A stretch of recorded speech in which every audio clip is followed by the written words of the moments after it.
lagi ada saldo nggak? Bulan depan aku balikin deh ya. Gimana nih utangmu? Tuh, udah sudah banget sampai kayak gini. Apa sih, Din?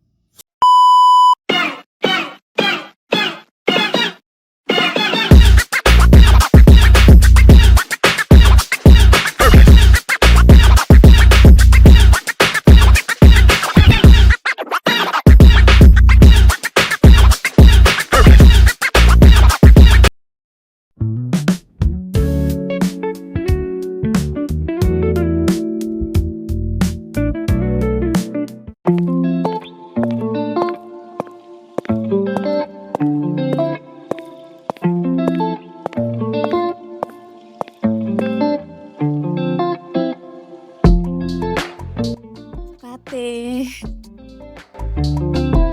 Ya, kenapa, Din? Kamu lagi buat tugas apa? Ini aku lagi buat tugas hukum bisnis. Oh gitu. Emang kenapa ya mau nyariin aku? Sorry banget nih, Ti. Hmm, Kamu lagi ada saldo nggak? Kebetulan sih akhir-akhir ini aku lumayan banyak ya pengeluarannya. Emang mau minjem uang buat apa, Din? Buat bayar UKT sih, Ti. Soalnya uangku kurang. Kalau misalnya aku nggak bisa bayar, ntar aku nggak bisa ikut ujian. Namanya lagi berapa kurang uangmu? 5 juta sih, Ti. Ada nggak ya juta. kira-kira? 5 juta ya? Bulan depan aku balikin deh, please. Boleh ya? Gimana ya?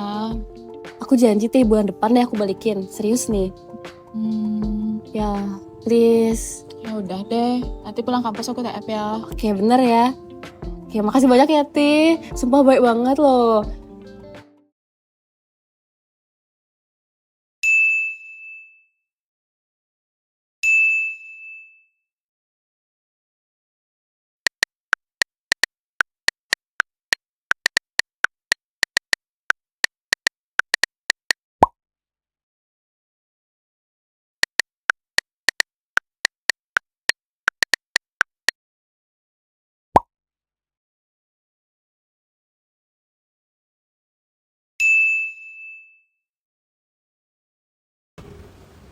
Itu, udah ngeliat SG Dina belum? Siapa tuh? Lihat nih. Dia makan, belanja, jalan-jalan. Enak kali gak sih hidupnya? Astaga, mau tahu nggak Nin? 2 hari yang lalu ya, aku pinjemin uang ke dia, no. Terus dia bilang katanya nggak bisa bayar UKT. Berapa, Teh? 5 juta, nak. 5 juta tapi SG-nya kayak gini. Dia jalan-jalan, makan enak. Aku ngerasa tuh. dia udah mulai nggak jujur sekarang, Nin. Mau lihat nggak bukti transfernya? Nih, gila. Coba nih, tanyain lagi ke dia. Ya pokoknya Biar sekarang aku mau jelas. tanya deh ke Dina. Din, Kenapa, Ti? gimana nih utangmu? Aduh, sorry, no, Ti. Uangnya belum ada, no. Bulan depan kita balikin ya. Tapi kan mau janjinya bulan lalu tuh bayarnya bulan ini. Ya, gimana dong? Uangnya masih belum ada. Aku juga sebenarnya nggak mau kayak gini. Tapi bulan depan pasti aku balikin kok. Berarti kamu ingkar janji, Din. Janjimu juga sebulan. Sekarang udah hampir 2 bulan. Ya gimana dong, Nin? Soalnya uangnya masih belum ada. Ntar kalau misalnya udah ada, aku pasti balikin kok. Tapi aku lihat SG-mu mau jalan-jalan, makan enak, Din. Itu uangku yang lain, Nin. Kalau misalnya uangnya ada, pasti aku balikin. Bulan depan pasti udah ada kok. Tapi kalau misalnya itu pakai uangmu yang lain, harusnya mu bayar utang dulu nggak sih ke aku? Itu tuh bukan masalah nominal ya, Din ya. Itu tuh kayak aku udah ngasih kepercayaan ke mu, tapi mu nggak kembaliin uangnya. Duh, 5 juta doang sampai kayak gini? Mu kira uang 5 juta tuh dikit? Ini aku udah buat surat perjanjian. Kalau misalnya bulan depan nggak lunasin, kena denda 500.000. Cepat. Sampai ada surat perjanjian. Tih, kamu perhitungan banget sih. Apa sih, Din? Cuman gitu doang. Aku dulu udah janji mau bayar bulan depan, tapi ini udah 2 bulan nggak bayar-bayar. Karena janji banget. Ya udah deh, sorry ya.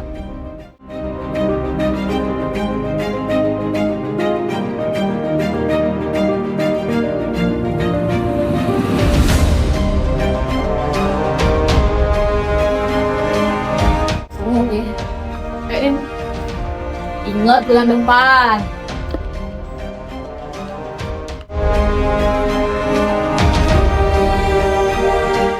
Peristiwa dalam drama tadi merupakan contoh perjanjian pinjam-meminjam yang terjadi saat Dina meminjam uang kepada Ratih sebesar 5 juta rupiah dan berjanji akan mengembalikannya dalam 1 bulan. Perjanjian adalah kesepakatan antara dua belah pihak yang menimbulkan hak dan kewajiban. Dalam hal ini, Ratih berhak menerima uang kembali dan Dina wajib membayar. Menurut pasal 1320 KUH Perdata, suatu perjanjian dianggap sah jika memenuhi 4 syarat. Yang pertama, kesepakatan, yang terlihat saat Dina dan Ratih sama-sama setuju dalam peminjaman uang.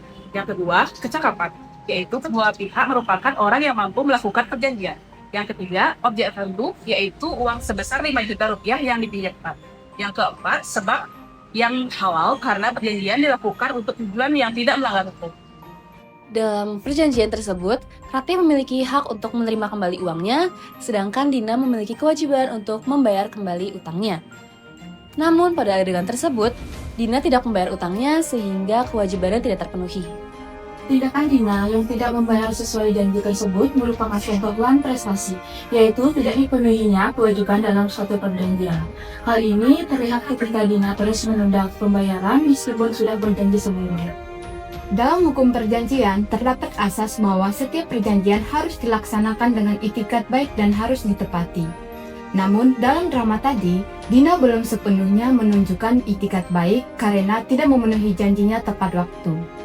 Dalam hukum perjanjian, para pihak dapat membuat dan mengubah isi perjanjian selama disepakati bersama.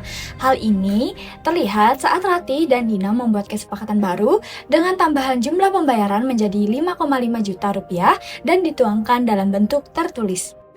Dari kasus tersebut, dapat disimpulkan bahwa setiap perjanjian harus dilaksanakan dengan tanggung jawab. Jika tidak, maka dapat menimbulkan akibat hukum seperti wan prestasi. Karena dalam hukum, janji bukan hanya sekedar kata-kata, tetapi memiliki akibat hukum yang nyata.